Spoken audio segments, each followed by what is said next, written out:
Manifesto of the American people, for our lives, not for their wars. We, the people of the United States, in order to form a more perfect union, establish justice, ensure welfare, and secure the blessings of liberty to ourselves and our posterity, declare that the covenant that binds us has been broken. The government, which should be of the people, by the people, and for the people, no longer represents us. It serves an insatiable master, the military-industrial complex, which feeds on perpetual war and thrives at the expense of our peace and prosperity. Our taxes, the sweat of our labor, are transformed into bombs that rain down on distant lands, claiming millions of innocent lives and creating an endless cycle of pain and retaliation. In our name, but without our consent, our government wages wars that do not protect us, accumulates trillions of dollars in debt that will enslave future generations, and enriches a war oligopoly that profits from death. Meanwhile, at home, our communities languish. Our children drown in insurmountable student debt to obtain an education. Our parents and grandparents go bankrupt due to exorbitant medical bills. Our bridges and roads crumble. Our veterans, sent to fight unjust wars, are abandoned upon their return, facing a mental health and suicide crisis. The choices become clear. We can continue to fund a declining empire, or we can begin to rebuild our nation. Our peaceful rebellion. We declare our opposition peacefully, yet inflexibly. Our weapons are our voices, our consciences, and our refusal to be complicit. We reject violence in all its forms, for we understand that violence is the tool of the oppressor, not the liberator. We invoke the spirit of Henry David Thoreau, who taught us that when a law compels us to be an agent of injustice to another, we must break the law.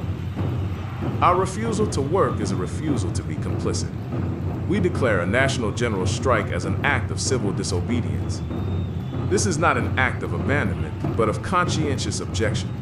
We will withhold our labor, the force that moves the economy and the war machine, until our demands are met. Our sweat will no longer build the weapons or transport the troops that destroy families abroad while ours suffer at home. A general strike is a demonstration that the working class can paralyze society to force change. Our demands for a new America. We are not content with marginal reforms. We demand a fundamental restructuring of our nation's priorities. Defund the war machine. We demand an immediate and massive cut in the defense budget. The closure of overseas military bases, the end of multi-billion-dollar contracts with arms manufacturers, and the end of all military interventions not authorized by the people. Our soldiers must come home. Reinvest in life and the future. Every dollar diverted from the Pentagon must be reallocated to the needs of our people. With the released resources, we demand universal public health care, a single-payer healthcare system that guarantees quality medical care for all citizens, from birth to death, free from the fear of bankruptcy. Free public higher education, the abolition of student debt, and the guarantee that public colleges and universities are free for all, for an educated populace is a nation's greatest asset. Creation of a workers' party, the formation of a new political party funded by the people and not by corporations. That is genuinely non-interventionist and dedicated to protecting citizens' fundamental rights to health and education, free from the corruption of the two existing parties. A call to action. Wake up, America. Rise up, workers, students, fathers, and mothers. Rise up, teachers, nurses, and all who build this nation with your daily labor. Stop working for your own ruin and for the pain of others. Join us in the squares, in the city halls, in every corner of this nation. Organize local assemblies.